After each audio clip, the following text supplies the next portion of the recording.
Bon début de la semaine chez vous, mesdames et messieurs, c'est l'heure du journal. Devant les autorités coutumières de l'espace Bandundu, le président Félix Tshisekedi a tenu des propos très virulents, accusant les anciens dirigeants de la RDC d'être à la solde d'intérêts étrangers et pointant du doigt le président rwandais Paul Kagame. Une sortie médiatique qui ravive les tensions régionales et suscite de vives réactions. Retour sur ces propos dans cet extrait.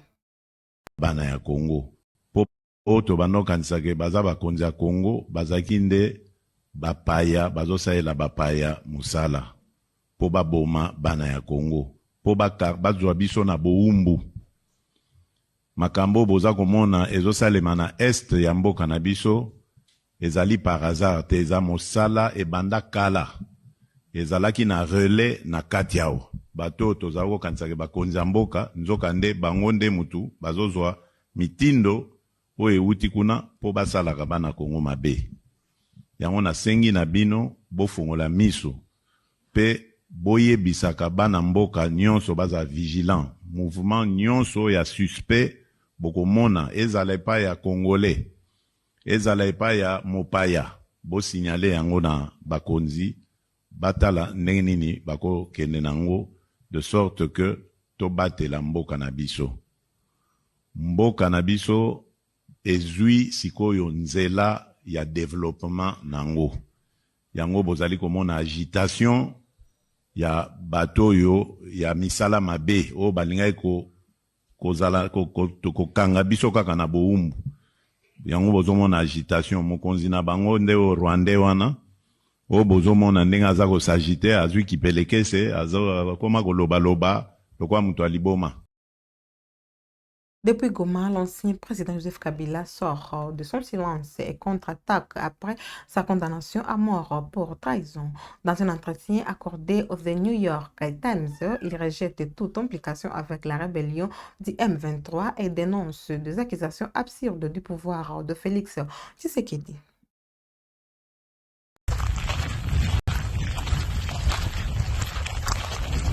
Depuis Goma, ville sous contrôle de l'F-123 dans l'est de la République démocratique du Congo, l'ancien président Joseph Kabila sort de son silence. Dans une interview accordée aux médias américains The New York Times, il explique fermement sa condamnation à mort pour trahison et rejette toute implication avec la rébellion du M23. Accusé par le pouvoir de Félix Antoine Tshisekedi d'être le chef occulte de ces groupes armés soutenus par les Rwandais, selon les experts de l'ONU, Kabila dénonce des accusations absurdes et affirme vivre sous protection rebelle uniquement parce que Goma est sous leur contrôle. Condamné par contumace en 2025, il échappe pour l'instant à toute arrestation. Au cours de cet entretien, rare les premiers en 8 ans, l'ex-chef de l'État reconnaît en demi-mot des arrangements politiques lors de l'élection controversée de 2018 en exprimant des regrets sur certaines décisions prises au pouvoir. Il critique également la légitimité des institutions actuelles congolaises. Malgré son exil passé en Afrique du Sud, Kabila justifie son retour en déclarant simplement « Je suis chez moi ». Interrogé sur un éventuel retour au pouvoir, il reste volontairement vague, préférant évoquer la nécessité des patriotes pour redresser le pays. Toujours influent et entouré de zones d'ombre, Joseph Kabila apparaît aujourd'hui comme une figure centrale d'une crise politique et sécuritaire persistante dans l'est du Congo, sur fond de tensions régionales et de rivalités pour le contrôle des ressources. Le FARDC passe à l'offensive contre le FDLR. À Kisangani, 3 bataillons ont été déployés pour traquer le rebelle encore présent sur le sol congolais dans le cadre de l'accord de Washington entre la RDC et le Rwanda. Les combattants sont appelés à déposer les armes et se cantonner avant leur répatriement sous supervision internationale. Le détail dans cet élément. Les forces armées de la République démocratique du Congo ont annoncé dimanche 29 mars à Kisangani le lancement d'une opération de traque ciblée contre les éléments des forces démocratiques de libération du Rwanda FDLR encore présents sur les territoires congolais. Cette initiative s'inscrit dans le cadre de la mise en œuvre de l'accord de Washington conclu entre la RDC et le Rwanda. La cérémonie officielle s'est tenue au camp général Baouma sous la présidence du commandant adjoint de l'état-major général, le général Ishali Gonza Jacques. À cette occasion, 3 bataillons ont été mobilisés pour mener cette opération, marquant une nouvelle étape dans la lutte contre les groupes armés étrangers opérant dans l'est du pays. Dans son intervention, le général Ishali Gonza a insisté sur une stratégie privilégiant la reddition des combattants plutôt que d'affronter direct. De gré ou de force, ils doivent nous rendre les armes, a-t-il martelé, soulignant que les éléments des FDLR sont appelés à retourner au Rwanda et non demeurer sur les sols congolais. Les autorités militaires précisent qu'une phase de sensibilisation préalable a été menée avec succès afin d'encourager les combattants à se rendre volontairement. Ceux qui répondront à cet appel seront regroupés dans un site dédié à Kisangani où ils seront cantonnés avant leur rapatriement au Rwanda sous supervision internationale. Cette opération pourrait marquer un tournant dans les efforts de stabilisation de l'Est de la RDC, longtemps en proie à la présence des groupes armés étrangers et témoigne d'une volonté affichée des autorités congolaises de privilégier une solution encadrée et durable du conflit. À Bukavu, l'extension de l'électrification urbaine se conjugue désormais avec une réforme fiscale en pleine mise en œuvre, alors que la nouvelle nomenclature des taxes et impôts entre en activité. Une séance stratégique autour du café fiscal s'est tenue ce week-end dans un contexte sécuritaire marqué par les actions de l'AFC M23. Suivez ces reportages de communication du gouvernorat du Sud Kivu.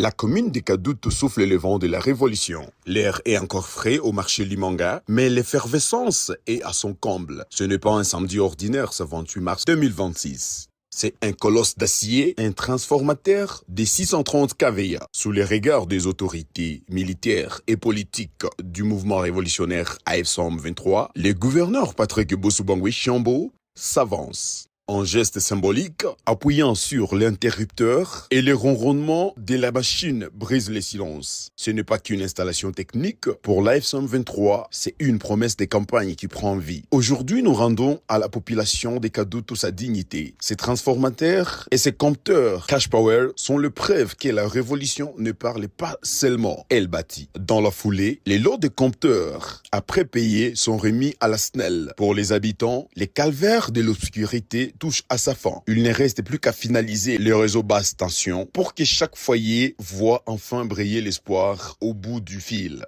Tunafurahi sana Cash Power inakuwa mkartie shia kasala kule tena kuhangaika kwenda uza moto, tuko tu hapa baki unatoka mpale unauza moto na moto nakurudilia.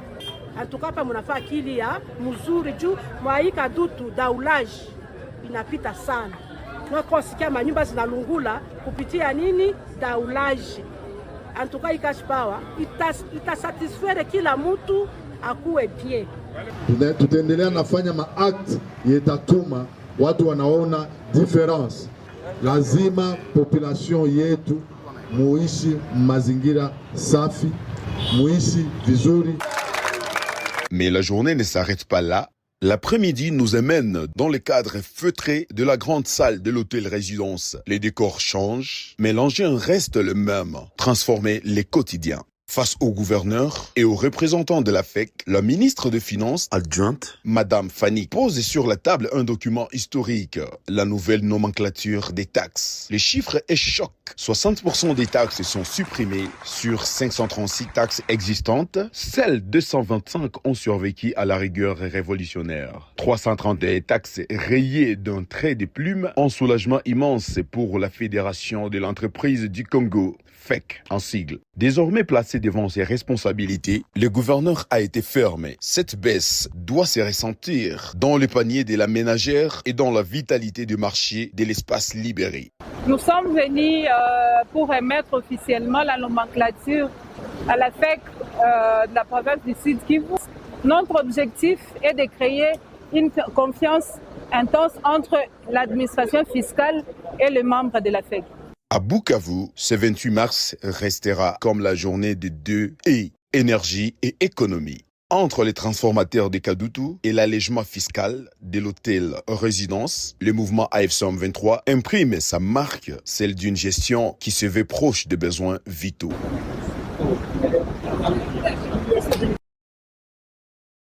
Le vice-premier ministre en charge de la fonction publique Jean-Pierre Liaou poursuit sa tournée à l'intérieur du pays. Après plusieurs étapes, il a foulé le dimanche 29 mars le sol des Badolites dans la province du Nord Ubangi. Objectif, se rapprocher des agents publics et s'imprégner des réalités du terrain dans le cadre de la réforme de l'État.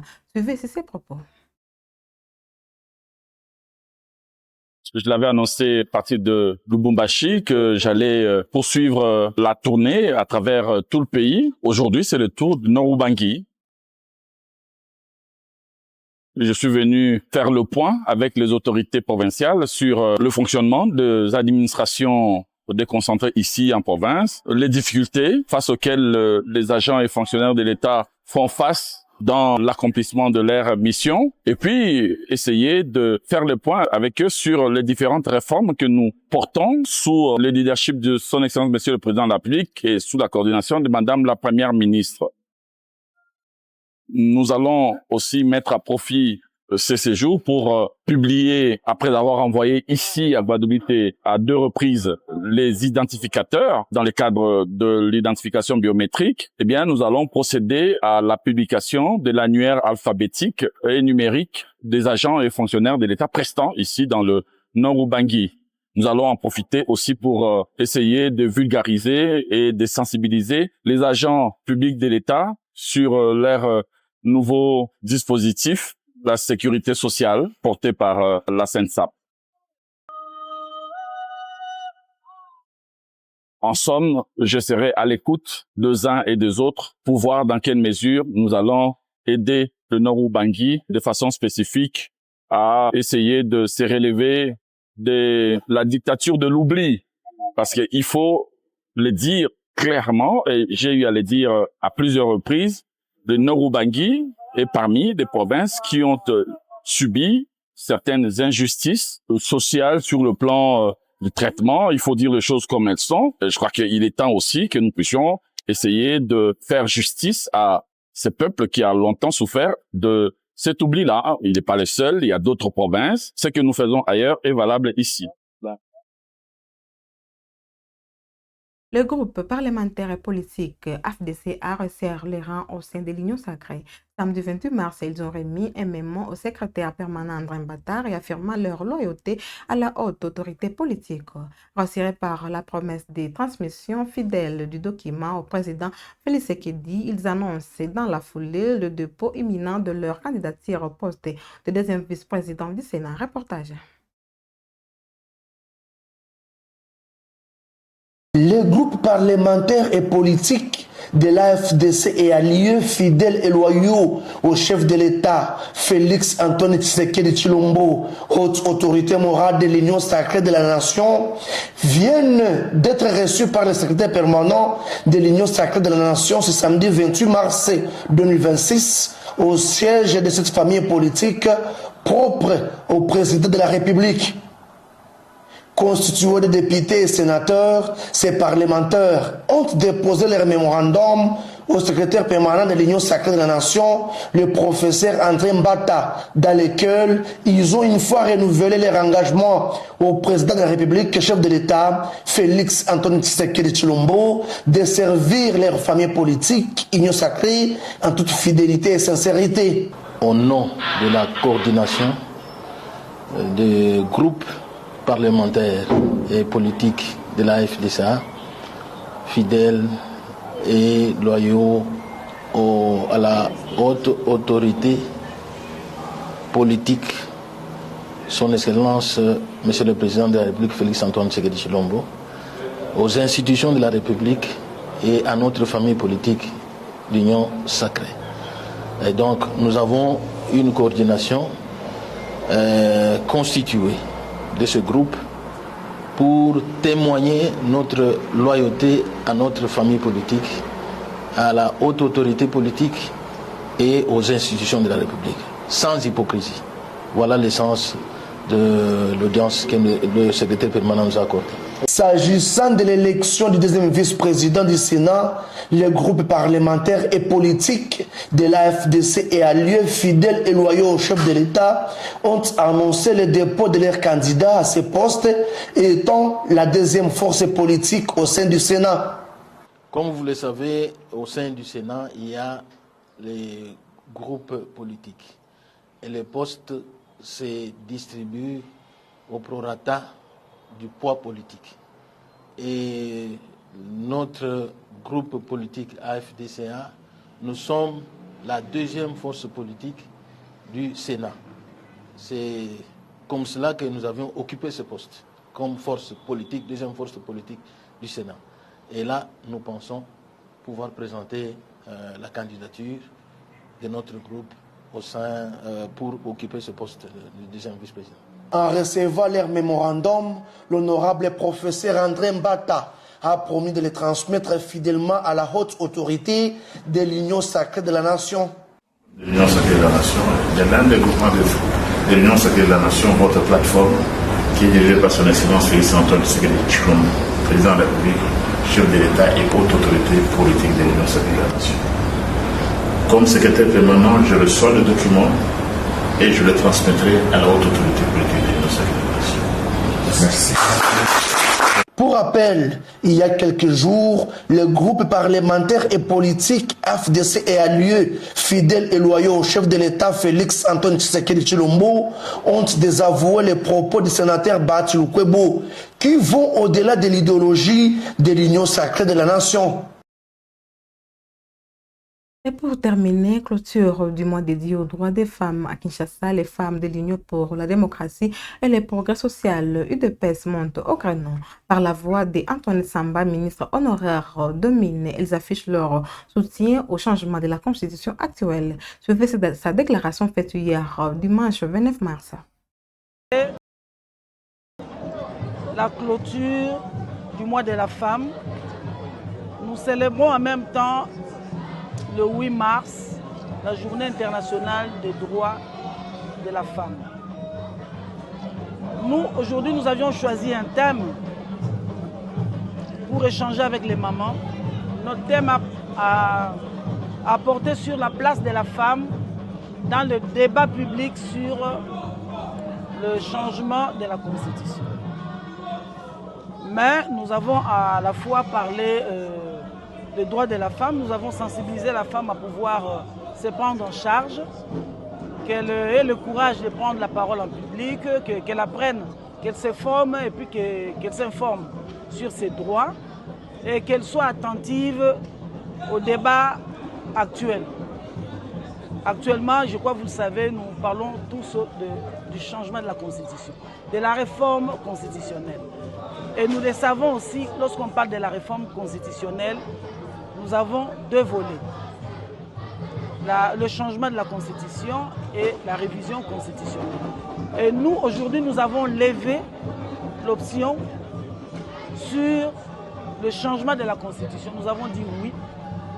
Et nous envoyons un message fort au numéro 1 de la République démocratique du Congo, au champion de la masculinité positive, son Excellence Félix Antoine Tshisekedi Tshilombo, que nous le soutenons, que nous sommes congolaises, que c'est notre pays et aucun étranger, aucun autre Congolais peut empêcher un autre Congolais à se battre pour ce droit. Nous voulons le changement de l'actuelle constitution. Nous avons eu aussi l'intervention de Maître Dani Oleko, qui était là pour expliquer aux mamans ce que disent les grandes lignes de notre constitution et pourquoi nous devons aller cheminer vers le changement de la constitution, parce qu'il y a tellement des articles contradictoires dans l'actuelle constitution. Et aujourd'hui, nous avons le tribalisme qui bat son record. Et la crise même au sein de la République démocratique du Congo. C'est par cet élément que nous clôturons cette actualité. Mesdames et messieurs, n'oubliez pas de vous abonner, de cliquer sur la cloche des notifications pour ne rien manquer sur votre chaîne web Info Télévision. À la prochaine.